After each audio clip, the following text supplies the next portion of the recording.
मेरे काफ़ी ऐसे दोस्त हैं जिनका मैं नाम नहीं लूँगा, उस समय मेरे साथ में पढ़ते थे।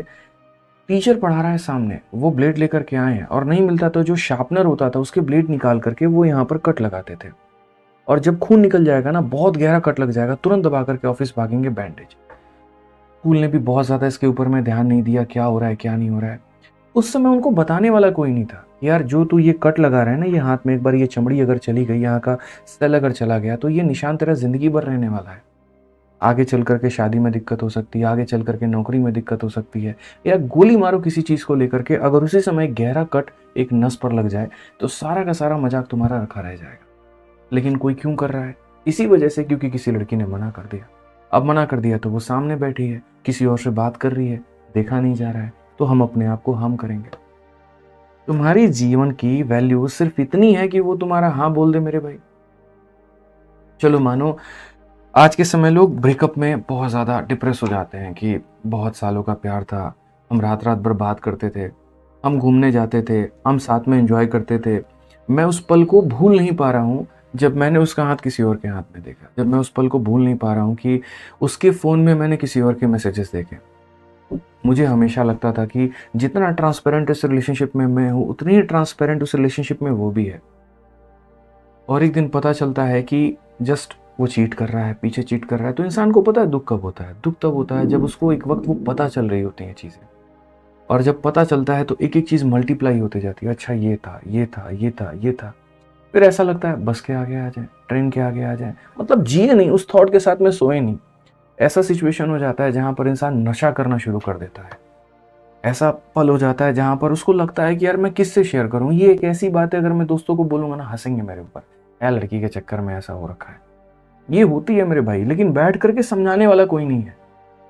क्योंकि यार उसका प्यार गया है, उसको चीटेड महसूस हो रहा है, उसके इमोशंस के साथ में खिलवाड़ हुआ है। वो नहीं है औरों की तरह स्ट्रांग, वो नहीं है तुम्हारी तरह स्ट्रांग, नहीं है भाई।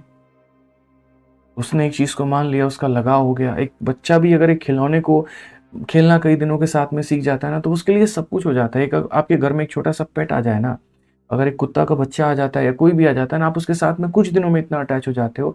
फिर भी तो यार हमारी अटैचमेंट एक इंसान के साथ में होती है, जिसके साथ हम रहें, जिसके साथ में हम घूमें, जिसके साथ में अच्छा पल बिताए। और पता चलता है कि जब वो इंसान किसी और के साथ में है, किसी और के हाथ में हाथ डाल करके वो घूम रहा है, और जब वो सीन हम देखते हैं, हमारे नज़रों से नहीं उतर पाता है। बेशक ये बात मैं आपकी मानता हूँ, लेकिन इसका मतलब ये नहीं है कि वो ज़िंदगी का अंत है। कई लोग बोलेंगे करियर से जवाब देना उसको। अरे उसको जवाब ही क्यों देना है? कुछ चीज़ें क्या हम ज़िंदगी में लेट गो नहीं कर सकते क्या?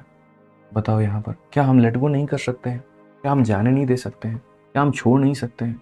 अरे जा रहा है तो जाओ यार, तुम्हारी किस्मत तुम लेकर के गए।